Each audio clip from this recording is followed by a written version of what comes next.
leading by a lot, okay? Well, that's pretty good, right? All right, Donald Trump really liking that, regardless of what happens in Nevada, setting his sights on those big states, especially states where his opponents reside, Texas for Ted Cruz, Ohio for John Kasich. That would be a signature development, of course, if he were to win in either or both of those states.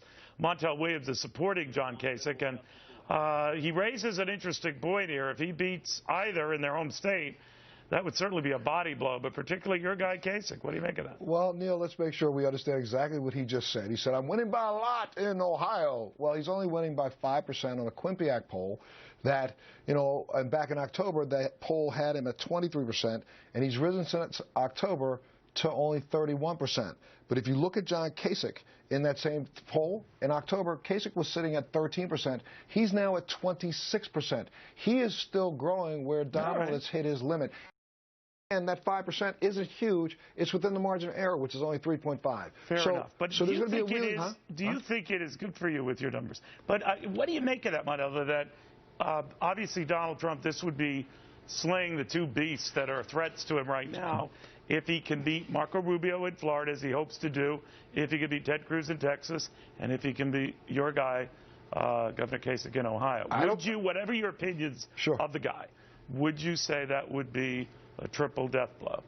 I think it would be a blow, but I think you've got to also deal with the other 15 states in the Midwest. And Donald Trump is not going to take them all. Now, hopefully, and I think he's going to very clearly show you how he will smack around Rubio. Rubio is going down, and I think it's going to go down very, very quickly because people can see through the fact that we have somebody who hasn't accomplished a single thing at all.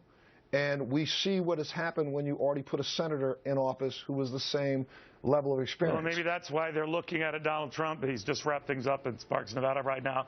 He gets thousands to go to these events. You're quite right to point out whether the same number show up to the polls, particularly a caucus state where it can be kind of confusing, particularly in Nevada where it's very confusing. In Nevada, you also know Nevada. You said it earlier in the same segment. You said that only 7% of Nevadans show up to this. So 7% is not going to clearly demonstrate anything. Even goes up about another percentage point. Look, here's the bottom line.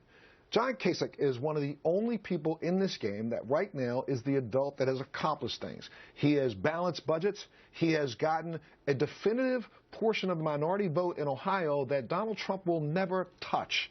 And truthfully, the Republicans wrote this playbook after they lost the last election. You keep playing with people who are so divisive that they are alienating minorities from the pack. There is zero way that Donald Trump can overcome an 8-to-1 advantage among minorities the same way a Kasich. But you know, Montel, you and I talked about last time we were together that the Trump folks have argued whatever people I'm ticking off within the Republican Party, I'm bringing far more into the Republican Party. Not only never voted Republican, never voted at all. Yeah. And so I'm on my own magnet for whole new groups. That's what he's been arguing. But I love the numbers game, so let's play it for just a second. Remember, right now, less than 22% of the people in this country consider themselves Republicans. If you take that as a portion of the entire population, that's about 80 million people. Donald Trump is only getting 31 to 32% of that 80 million. Let's look at that. That's probably somewhere around 29 million. If those are the numbers that are he's bringing new people to the poll, right now, he's bringing in new, those numbers can't even beat Hillary Clinton. Period, because if you take the same numbers, 26% of people in this country consider themselves Democrats, and Hillary's getting 60% of that margin. Right now alone, out of that little population, Hillary already crushes him. But you put Hillary up against... I love you dearly, but you're just playing the numbers to suit what you're arguing here. Well, don't we all? Isn't that what we all do? No, wait a minute. At this stage, he's attracting about a third of the voter support within the party. People drop off. That number probably goes up. He could still get the nomination and the delegates necessary, still rolling out the rest of the states. But Neil, you're missing independence. I understand what you're saying. But I am just saying that in a general election, you don't think he will make up that gap, that no. When it's a battle between negatives, that Hillary Clinton has sizable negatives if she were the nominee. Even with her negatives right now, you look at most of the polls that come out, Hillary Clinton still beats Donald Trump.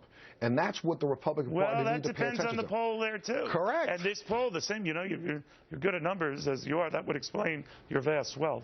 But she used to enjoy a 30-point lead over him. Now it's a toss-up. Yeah, but if you take a look at John Kasich, each poll that has put him against Hillary, he beats her. So why are we messing around with people who can't win or might have an opportunity to lose this? We got to pay attention. Now, let's look again. to a state like Ohio. And what if Trump put Kasich on his ticket? Would you be okay with that?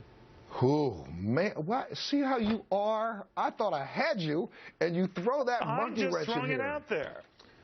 Then I and Kasich have to have a real deep conversation. You know, we would sit down and talk, because I think then he'd have to bring me on as a consultant, because I think I could probably help bridge the gap in communication between he and Donald and maybe to the rest of the country. All right. Well, you know, you could personally kill the terrorists. That is, you have a handshake that could kill people. So I think that's an understatement. Montel, my friend, it is always good seeing you.